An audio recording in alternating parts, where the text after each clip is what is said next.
Brian, there's some very basic steps as far as farm safety and OSHA is concerned. Yes, I think it's not to get too overcomplicated, and I always work on 5 fingers because I can count those. The health and safety in a nutshell for farms is basically look at the risks on farm, identify those, near misses, incidents, make sure you report those. The second thing is put controls in place. The third thing is to communicate those to your staff, and fourthly to make sure that your staff are competent in those controls.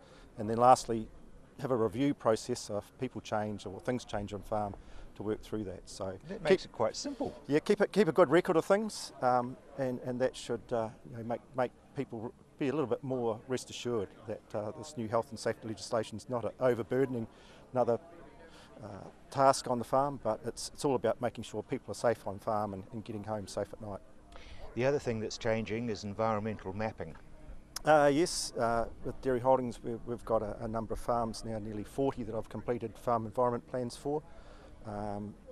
Another level of bureaucracy, but it addresses the concerns for all regarding our environment, and of course we're all stewards of the land, and it's an opportunity to make improvements. So it is another level that we have to work to, but it's part of today's climate where we are.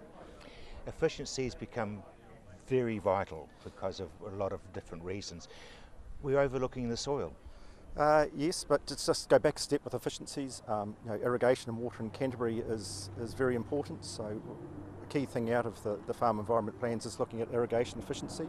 So we've got a lot of our guys on farms doing bucket tests and looking at efficiency with irrigators. So it's a key vital input to our farming systems here in Canterbury. And moving on to the soils, as you mentioned, is traditionally we've looked above ground.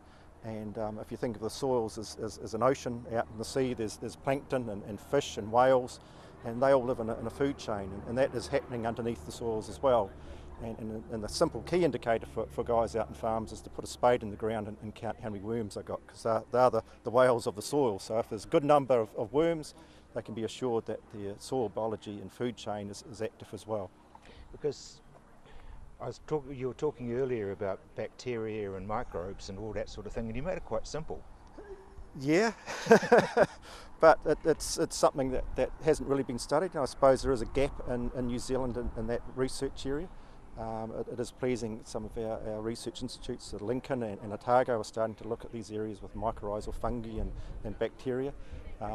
But what happens in the soil is something like in the sea. And it's those carbon to nitrogen ratios that are very important, so you get a natural release of nitrogen. But it's just one part of the big picture, and there's a whole lot of other things out there to make things happen. So as we said before, there's no silver bullet, but certainly being aware of what happens underground is a key thing. So it's all keeping a balance of what's under the grass. It certainly is. It's about having your eyes open, and certainly in these tough climate that we've got at the moment, people on farm, looking at what they can control is probably a key thing.